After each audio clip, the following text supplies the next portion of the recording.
friends, Deanna here with Homestead and Chill, and Aaron and I are out here building some raised garden beds today with the cats, and I thought I would show you exactly how we build wooden raised garden beds just like these. So in this video I'll quickly go over the supplies that you need or tools that you would need to do this, talk about a few different types of lumber that we recommend, and then some considerations about the dimensions or sizes of your beds. And if you've seen our older video on this topic, how to build a raised garden bed, that I shared previously, it's basically the same process. We haven't changed the way we build our raised garden beds. I just figured I would refilm a different video because the last one was filmed in portrait, made for Instagram, and I know you YouTubers really like the landscape view. So come along and we'll talk about how to build these beds. So first things first, the types of lumber that you can use. We like to personally use heart redwood for a number of reasons. One, it is pretty available in our area, where some other areas cedar is a good alternative that's more available than redwood. So between the two, cedar and redwood would be our top choices. Heart redwood in particular is a little bit more durable and long lasting over common construction redwood. So if you have the option between the two, I would invest in the heart if it were me. Both options are really great with natural rot resistance and pest resistance like termites and things like that, and last a lot longer than softer woods like pine. So again, if you want your raised beds to last for a long time, especially with that pressure of constant moisture in soil, a nice durable wood is going to be your best bet, even more so than treated lumber. So a lot of folks wonder about that, and really treated lumber is often just treated pine lumber, so it doesn't last nearly as long as folks think. Redwood and cedar can even last longer, and because of the potential chemicals that are in treated wood, we generally stay away from it. And so the next thing I want to mention quickly before we get started is different sizes that you can do for your raised beds. So these beds here are 4 by 8 feet.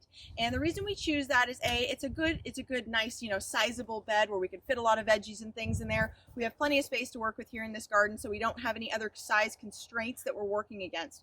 But also, I don't recommend making beds any wider than 4 feet across. You really never want to have to step in your bed to access it, and 4 feet is a good comfortable distance where you can reach into the middle from either side without having to step on your bed and compact your soil. So the other reason that we chose to do 4 by 8 beds in this space was the lumber that we found to work with, which were 8-foot long boards. So that reduces our work because we don't even have to cut these long sides. This is just the 8-foot boards as is, and then the short ends are the 8-foot boards cut in half, which also then reduces any wasted lumber. So another example would be, say, if you had 10-foot boards to work with. Some really great sizes would be a 6x4, where you could cut it for those two sizes, or a 7x3 out of that 10-foot. So it kind of depends on what you can find for lumber. That helps usually dictate the size of bed that I'm going to make. And then I should also mention that we prefer to use 2x6s rather than 2x4s or anything skinnier. So thinner boards like fence boards, thickness, are going to rot out sooner. They're going to not resist the pressure of soil and potentially bow more.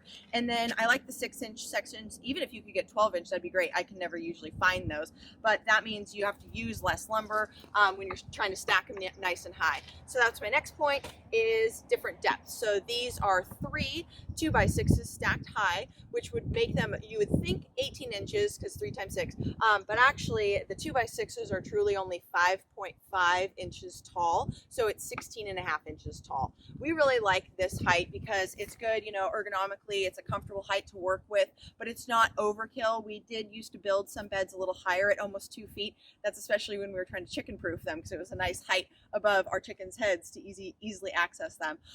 But then you have to think about you having to use that much more soil to fill your beds up, which can get costly. So we find that this 16.5, 18-inch height works really well for us. It's plenty of depth for a good amount of soil, for root space, for growing tall plants, stuff with deep roots like tomatoes and things like that. And because we do block off the bottom of our raised beds with landscape fabric and hardware cloth, so that's something that I will show you a little closer up as well. But because we have a really bad gopher issue here, we do block the bottom and then just use the soil that we add to the beds in bulk and compost. So if you are having your beds open to the native soil below, you can actually get away with even more shallow beds. You could do 6-inch or 12-inch beds if you have it open, because the roots are going to be able to go that much deeper into your native soil as well. Okay, and before I bring you over to where we're going to build, which is just over there, I just wanted to point out a couple things for while you're taking measurements and cutting your lumber.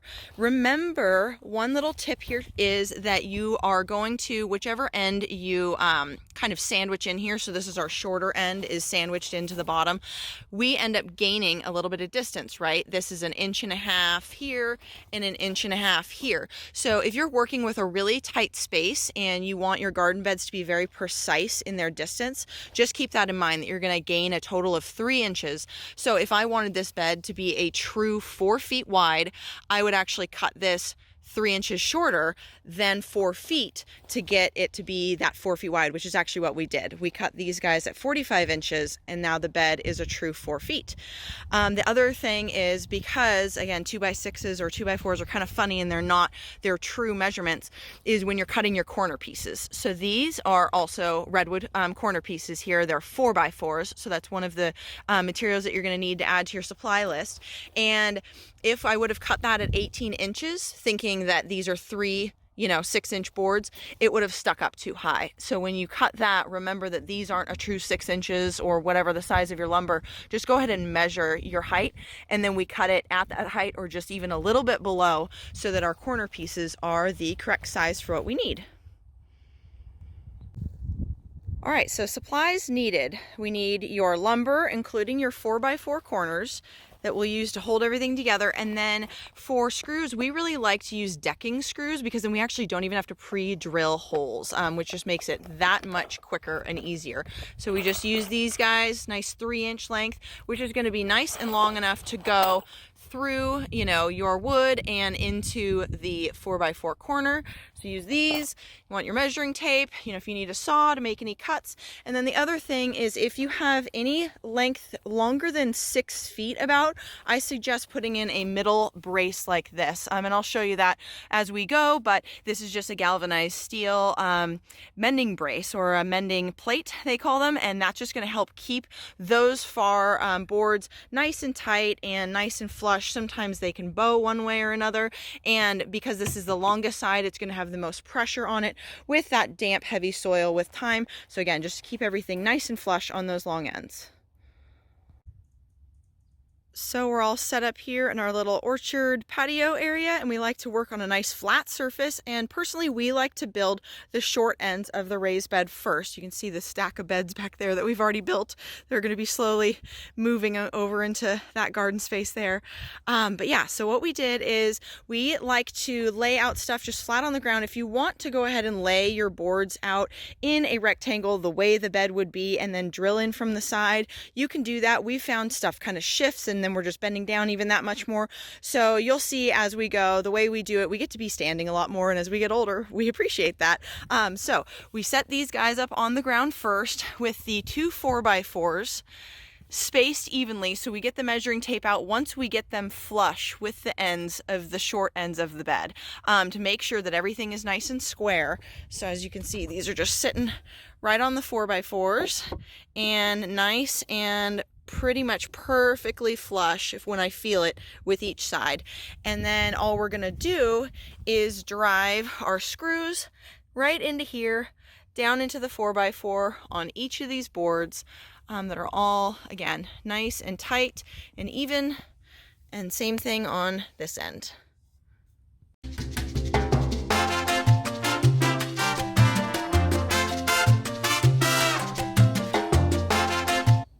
So here is one of the short sides built and the other short side.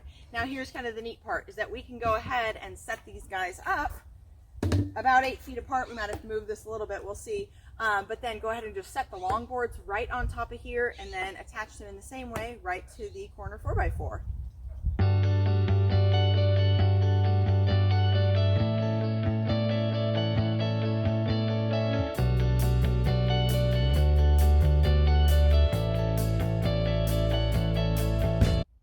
All right, let me give you a little closer look at this before we get things all screwed in. But the ends are all nice and flush with each end, and then we'll just be putting in 2 screws into the 4x4 just like we did on the short side. And I don't know if you could really tell, but this middle board does stick up and kind of bow out a little bit more than the others, but that's where that mending brace that's going to go on the inside of this long side is going to suck that all nice and tight.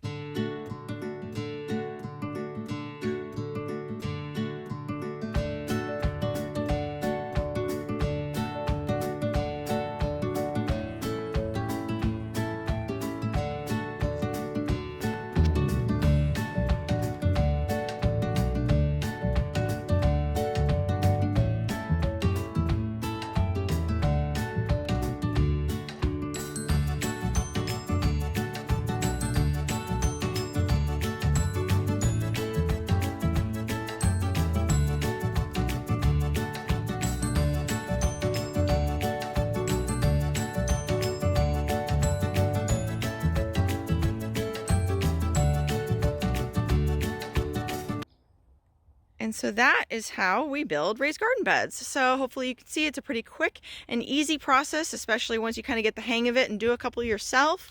And then, yeah, we'll get it obviously all laid flat and add the mending brace. We'll go take a peek at a couple of these so I can show you the hardware cloth attached to the bottom as well.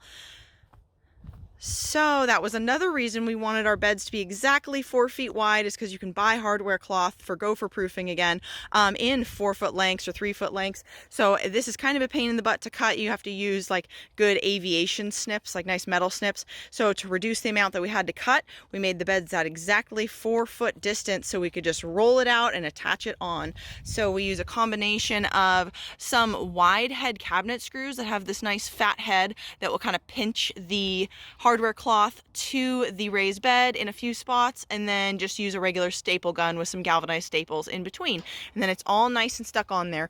And if you're doing gopher proofing for garden beds, you really do want to use hardware cloth like this, not chicken wire. This is durable and it will not rust out, it will not degrade with time, it's all galvanized, where chicken wire on the other hand will degrade with time.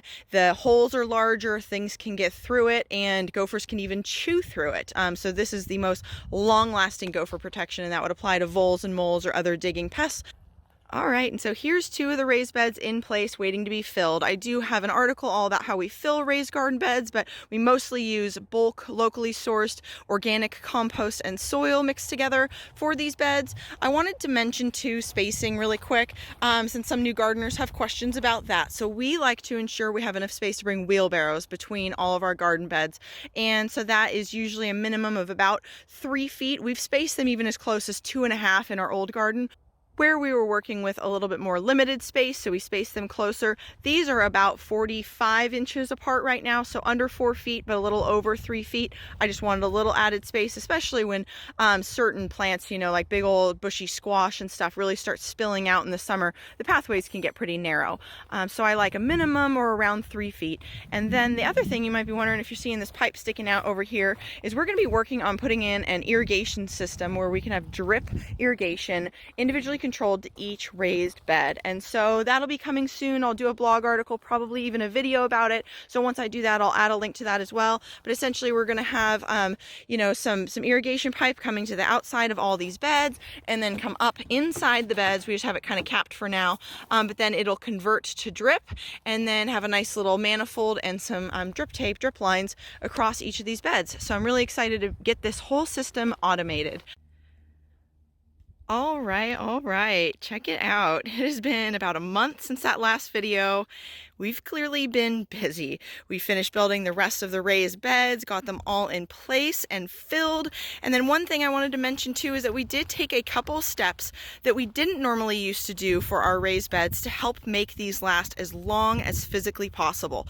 One, we did apply a non-toxic food grade sealer to the inside of the raised beds, as well as silicone caulking, which is also non-toxic once it's dry, to all of the seams between the boards.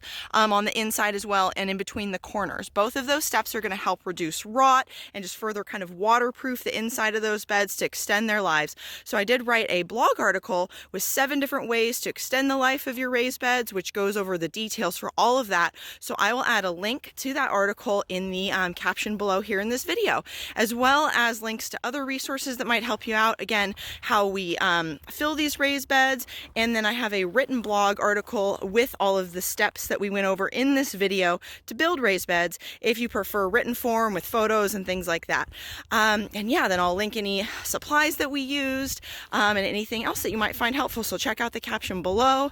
And we just want to thank you so much for tuning in. If you liked this video and found it useful, please give it a thumbs up and consider following along by subscribing. And then definitely check us out over on homesteadandchill.com. That's where we share the bulk of our information in written form, and we'll continue on making videos for you guys here as well, including the drip irrigation video, which will be next. We already got the irrigation lines installed to all these beds, and we're just gonna be working on doing the drip portion on top of the soil surface next.